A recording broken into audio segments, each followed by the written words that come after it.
ஐயோ ஐயோ S. So நம்ம சவுண்டோட ஃப்ரெண்ட்ஸ் அந்த சல்மான் அவர் தான் அது. ஸோ கைத்தட்டல் கொடுத்துடலாமா உங்களோட ஃப்ரெண்ட்ஸ்க்கு? பாவீங்களா, இவன் தான் வந்து என்னோட சின்ன வயசு ஃப்ரெண்ட். சின்ன வயசுலேருந்தே என் கூட இருக்கான்.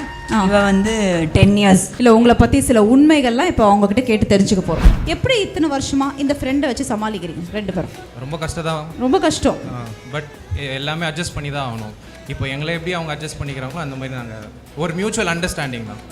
ரொம்ப கஷ்டப்பட்டிருக்கேன். அப்போ ரொம்ப சீரியஸாக பதில் இல்லை இல்லை, அதாவது ஒரு ஃப்ரெண்ட் வெளில போய் அடி வாங்குவான். அடிப்பீங்களா? நிறைய வாங்கியிருக்கேன் அடி.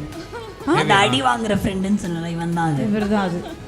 எப்படி இவ்வளோ அடி வாங்கி உங்க கூட இருக்காரு? வேற வழி இல்லை, ஏன்னா ஃப்ரெண்டு இருந்துதான் ஆகணும். அது கூட எவ்வளோ சீரியஸாக சொல்ல இருந்துதான் ஆகணும். இல்லை லைக் ஸ்கூல் டேஸ் 4th ஸ்டாண்டர்ட்லேருந்தே நம்ம ஃப்ரெண்ட்ஸு. அந்த ஒரு சைல்ட்ஹுட் மெமரிஸ் லைக் எல்லாமே நாங்கள் ஃபேஸ் பண்ணியிருக்கோம். அப்ஸ் அண்ட் டவுன்ஸ் நாங்கள் கூடவே இருந்திருக்கோம். ஸோ ஃப்ரெண்ட்ஸ்னு வரும்போது touch wood, but we didn't had any misunderstandings எல்லாமே பார்த்துக்கிறதுனால தான் like we were able to travel this long. அவங்கக்கிட்ட பிடிச்ச ஒரு விஷயம் வந்து எப்போவுமே ரொம்ப குழந்தைத்தனமாக இருக்காங்க, அந்த சைல்டிஷான ஒரு பிஹேவியர் அப்படின்றா. ஃப்ரெண்ட்ஸ் கிட்ட அவங்க அப்படி தானா? ஆக்சுவலி அப்படி தான். ப்ளஸ் வந்து பார்த்தீங்கன்னா எங்களையும் வந்து நீங்கள் சைல்டிஷாக பிஹேவ் பண்ணுறேன்னு சொல்லுவாள் மோஸ்ட் ஆஃப் தி டைம். நானும் குழந்தைத்தனமாக தான் இருப்பேன். ஆனால் யாராவது இப்போது ஃபார் எக்ஸாம்பிள் பிக் பாஸில் எடுத்தீங்கன்னா சாச்சினா கூட ஏதோ ஒன்று பண்ணிருப்பா. அவளும் வந்து ஃபுட்டுக்கு சண்டை போடுறது, சக்கரை. நானும் நிறைய விஷயத்தில் அது பண்ணுவேன். ஆனால் அவள் பண்ணால் அவளை வந்து ப்ளேம் பண்ணுவேன், இன்னும் குழந்தை மாதிரி பண்ணுறா அப்படின்னு.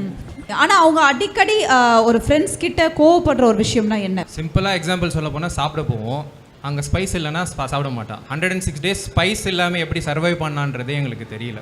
ஸ்பைசி ஃபுட் இல்லைனா like she will not eat. And plus வந்து மொபைல் யூஸ் பண்ணும்போது டிஸ்டர்ப் பண்ணோன்னா அந்த டைம் கோவப்படுவா. மொபைல் தான் எனக்கு சோறு போடுதுன்னு சண்டை போடுவா.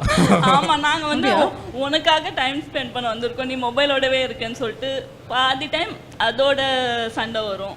என்ன சவுண்ட் இந்த மாதிரி கம்ப்ளைண்ட்லாம் என்ன? அப்புறம் எப்படி பிக் பாஸ் வீட்டில் சமாளிச்சிங்க? அதுதான் நாங்களும் ஆக்சுவலி ரொம்ப யோசித்தோம். ஃபோன் இல்லாமல் எவ்வளோ நாள் இருந்துட்டாலே ஓகே, ரொம்ப ஸ்ட்ராங்காக தான் இருக்கா அப்படின்னு சொல்லிட்டு. இப்போ எப்படி இருக்காங்க? வந்து அதெல்லாம் ஃபாலோ பண்ணுறாங்களா? ஏன்னா ஷீ மேனேஜ்ட் இல்லாங்க. இப்போ ஃபோன் இல்லாமல் காரம் இல்லாமல் அதெல்லாம் ஷீஸ் ஏபிள் டு. அதே ஃபோனு தான், அதே கார் தான், எல்லாம் அதே தான். அது எப்படிங்க மாறும்? ஃபோன் இல்லாமலாம் இருக்க முடியும். அங்கே மாறி இருந்தீங்கல்ல? ஏன்னா அங்கே ஃபோன் கொடுக்க மாட்டாங்க, இருந்துதானே ஆகணும். அப்போ அந்த வீடு கற்றுக் கொடுத்துருக்கல, இப்போ வெளியில் வந்து அதெல்லாம் ஃபாலோ பண்ணலாம்ல? வீட்டுக்குள்ளே போகிறதுக்கு முன்னாடி சொல்லிட்டு தான் போனா, வீட்டில் பண்ணக்கூடிய எந்த விஷயமும் வெளியில் வந்து ஃபாலோ பண்ண மாட்டேன். இங்கே பண்ணதே ரொம்ப கஷ்டமாக இருந்தது. ஸோ வெளில போய் நான் என்னோட ரூல்ஸ் படி தான் வாழ போகிறேன் அப்படின்னு. பிக் பாஸ் ரூல்ஸ் அப்போ அங்கேயும் ஃபாலோ பண்ணல, வெளியில் வந்து நான் ஃபாலோ. பிக் பாஸ் ரூல்ஸ் உள்ளே ஃபாலோ பண்ணுறதே ரொம்ப கஷ்டம். வெளியிலையும் வாழ்க்கை ஃபுல்லாக பிக் பாஸ் ரூல்ஸை ஃபாலோ பண்ணுமா நான்? பட் அவர் சொன்ன மாதிரி ஒரு ஃப்ரெண்ட்ஷிப்ன்றது வந்து ஸ்கூல் லைஃப்லேருந்து ஆரம்பித்து இவ்வளோ வருடமாக எல்லாருமே ஒன்றா இருக்கீங்க.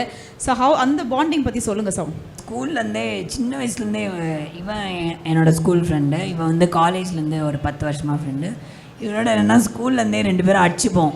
யாராவது வந்து என்னை கலாய்க்கிறதோ இல்லை பண்ணாங்கன்னா இவன் தான் வந்து எல்லாருக்கிட்டையும் வந்து நிற்பான். இவனையும் வந்து நான் நிறையா கலாய்ப்பேன், இவனையும் வந்து திட்டுவேன். பட் ஆனால் லைஃப் லாங் வந்து ஒரு நல்ல ஒரு ஃப்ரெண்டு எனக்கு இவன். ஸ்கூல் ஃப்ரெண்ட்ஷிப் வந்து இட்ஸ் ப்ரீஷியஸ் திங். நான் வந்து உள்ளே சொல்லியிருப்பேன்.